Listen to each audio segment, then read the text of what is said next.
루카복음서 1장. 우리 가운데에서 이루어진 일들에 관한 이야기를 엮는 작업에 많은 이가 손을 대었습니다. 처음부터 목격자로서 말씀의 종이 된 이들이 우리에게 전해준 것을 그대로 엮은 것입니다. 존귀하신 테오필로스님, 이 모든 일을 처음부터 자세히 살펴본 저도 귀하게 순서대로 적어드리는 것이 좋겠다고 생각하였습니다. 이는 귀하께서 배우신 것들이 진실임을 알게 해드리려는 것입니다. 유다 임금 헤로데 시대에 아비야 조에 속한 사제로서 스가랴라는 사람이 있었다. 그의 아내는 아론의 자손으로서 이름은 엘리사벳이었다.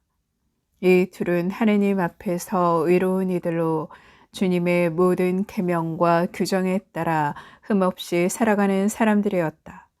그런데 그들에게는 아이가 없었다. 엘리사벳이 아이를 못 낳는 여자였기 때문이다. 게다가 둘 다 나이가 많았다. 스가랴가 자기 조 차례가 되어 하느님 앞에서 사제 직무를 수행할 때일이다. 사제직의 관례에 따라 제비를 뽑았는데 그가 주님의 성소에 들어가 분향하기로 결정되었다. 그가 분향하는 동안에 밖에서는 온 백성의 무리가 기도하고 있었다. 그때 주님의 천사가 스가랴에게 나타나 분향 제단 오른쪽에 섰다. 스가랴는 그 모습을 보고 놀라 두려움에 사로잡혔다. 천사가 그에게 말하였다. 두려워하지 마라, 스가랴야. 너의 청원이 받아들여졌다. 내 아내 엘리사벳이 너에게 아들을 낳아줄 터이니 그 이름을 요한이라 하여라. 너도 기뻐하고 즐거워할 터이지만 많은 이가 그의 출생을 기뻐할 것이다. 그가 주님 앞에서 큰 인물이 될 것이기 때문이다. 그는 포도주도 독주도 마시지 않고 어머니 태중에서부터 성령으로 가득 찰 것이다. 그리고 이스라엘 자손들 가운데에서 많은 사람을 그들의 하느님이신 주님께 돌아오게 할 것이다.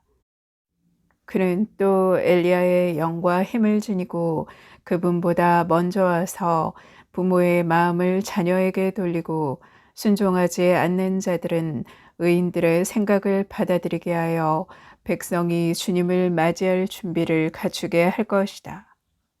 스가랴가 천사에게 제가 그것을 어떻게 알 수 있겠습니까? 저는 늙은이고 제 아내도 나이가 많습니다. 하고 말하자 천사가 그에게 대답하였다. 나는 하느님을 모시는 가브리엘인데 너에게 이야기하여 이 기쁜 소식을 전하라고 파견되었다. 보라, 때가 되면 이루어질 내 말을 믿지 않았으니 이 일이 일어나는 날까지 너는 벙어리가 되어 말을 못하게 될 것이다. 한편 스가랴를 기다리던 백성은 그가 성소 안에서 너무 지체함으로 이상하게 여겼다. 그런데 그가 밖으로 나와서 말도 하지 못하자 사람들은 그가 성소 안에서 어떤 환시를 보았음을 알게 되었다. 그는 사람들에게 몸짓만 할 뿐 줄곧 벙어리로 지냈다. 그러다가 봉직 기간이 차자 집으로 돌아갔다. 그 뒤에 그의 아내 엘리사벳이 잉태하였다. 엘리사벳은 5달 동안 숨어 지내며 이렇게 말하였다. 내가 사람들 사이에서 겪어야 했던 치욕을 없애주시려고 주님께서 굽어보시어 나에게 이 일을 해주셨구나. 6째 달에 하느님께서는 가브리엘 천사를 갈릴레아 지방 나자렛이라는 고을로 보내시어 다윗 집안의 요셉이라는 사람과 약혼한 처녀를 찾아가게 하셨다. 그 처녀의 이름은 마리아였다. 천사가 마리아의 집으로 들어가 말하였다. 은총이 가득한 이여 기뻐하여라. 주님께서 너와 함께 계시다. 이 말에 마리아는 몹시 놀랐다. 그리고 이 인사말이 무슨 뜻인가 하고 곰곰이 생각하였다. 천사가 다시 마리아에게 말하였다. 두려워하지 마라, 마리아야. 너는 하느님의 총애를 받았다. 보라, 이제 네가 잉태하여 아들을 낳을 터이니 그 이름을 예수라 하여라. 그분께서는 큰 인물이 되시고 지극히 높으신 분의 아드님이라 불리실 것이다. 주 하느님께서 그분의 조상 다윗의 왕좌를 그분께 주시어 그분께서 야곱 집안을 영원히 다스리시리니 그분의 나라는 끝이 없을 것이다. 마리아가 천사에게 저는 남자를 알지 못하는데 어떻게 그런 일이 있을 수 있겠습니까? 하고 말하자 천사가 마리아에게 대답하였다. 성령께서 너에게 내려오시고 지극히 높으신 분의 힘이 너를 덮을 것이다. 그러므로 태어날 아기는 거룩하신 분 하느님의 아드님이라고 불릴 것이다. 내 친척 엘리사벳을 보아라. 그 늙은 나이에도 아들을 잉태하였다. 아이를 못 낳는 여자라고 불리던 그가 임신한 지 6달이 되었다. 하느님께는 불가능한 일이 없다. 마리아가 말하였다. 보십시오. 저는 주님의 종입니다.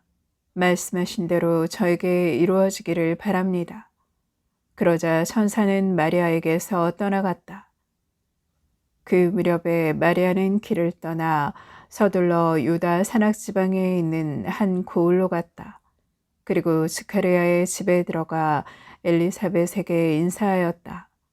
엘리사벳이 마리아의 인사말을 들을 때 그의 태 안에서 아기가 뛰놀았다. 엘리사벳은 성령으로 가득 차 큰 소리로 외쳤다.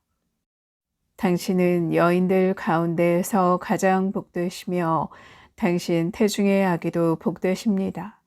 내 주님의 어머니께서 저에게 오시다니 어찌된 일입니까? 보십시오. 당신의 인사말 소리가 제 귀에 들리자 저의 태 안에서 아기가 즐거워 뛰놀았습니다. 행복하십니다. 주님께서 하신 말씀이 이루어지리라고 믿으신 분. 그러자 마리아가 말하였다.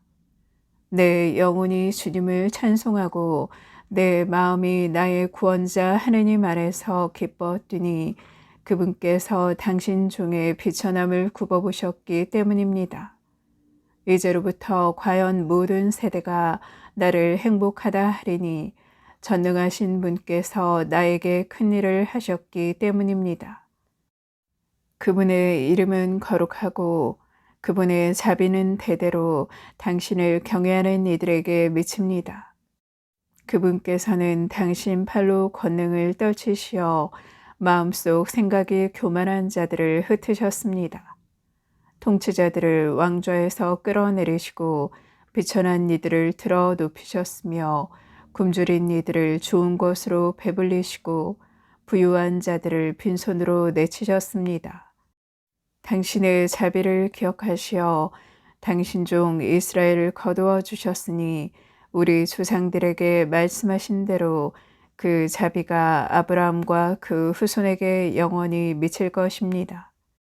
마리아는 3달가량 엘리사벳과 함께 지내다가 자기 집으로 돌아갔다. 엘리사벳은 해산달이 차서 아들을 낳았다. 이웃과 친척들은 주님께서 엘리사벳에게 큰 자비를 베푸셨다는 것을 듣고 그와 함께 기뻐하였다. 8회째 되는 날 그들은 아기의 할례식에 갔다가 아버지의 이름을 따서 아기를 스가랴라고 부르려 하였다. 그러나 아기의 어머니는 안 됩니다. 요한이라고 불러야 합니다. 하고 말하였다. 그들은 당신의 친척 가운데에는 그런 이름을 가진 이가 없습니다. 하며 그 아버지에게 아기의 이름을 무엇이라 하겠느냐고 손짓으로 물었다. 스가랴는 글 쓰는 판을 달라고 하여 그의 이름은 요한이라고 썼다. 그러자 모두 놀라워하였다. 그때 스가랴는 즉시 입이 열리고 혀가 풀려 말을 하기 시작하면서 하느님을 찬미하였다. 그리하여 이웃이 모두 두려움에 휩싸였다. 그리고 이 모든 일이 유다의 온 산악지방에서 화제가 되었다. 소문을 들은 이들은 모두 그것을 마음에 새기며 이 아기가 대체 무엇이 될 것인가 하고 말하였다. 정녕 주님의 손길이 그를 보살피고 계셨던 것이다. 아기의 아버지 스가랴는 성령으로 가득 차 이렇게 예언하였다. 주 이스라엘의 하느님께서는 찬미받으소서. 그분께서는 당신 백성을 찾아와 속량하시고 당신 종 다윗 집안에서 우리를 위하여 힘센 구원자를 일으키셨습니다. 당신의 거룩한 예언자들의 입을 통하여 예로부터 말씀하신 대로 우리 원수들에게서 우리를 미워하는 모든 자의 손에서 우리를 구원하시려는 것입니다. 그분께서는 우리 조상들에게 자비를 베푸시고 당신의 거룩한 계약을 기억하셨습니다. 이 계약은 우리 조상 아브라함에게 하신 맹세로 원수들 손에서 구원된 우리가 두려움 없이 한평생 당신 앞에서 거룩하고 의롭게 당신을 섬기도록 해주시려는 것입니다. 아기야, 너는 지극히 높으신 분의 예언자라 불리고 주님을 앞서가 그분의 길을 준비하리니 죄를 용서받아 구원됨을 주님의 백성에게 깨우쳐 주려는 것이다. 우리 하느님의 크신 자비로 높은 곳에서 별이 우리를 찾아오시어 어둠과 죽음의 그늘에 앉아있는 이들을 비추시고 우리 발을 평화의 길로 이끌어 주실 것이다. 아기는 자라면서 정신도 굳세어졌다.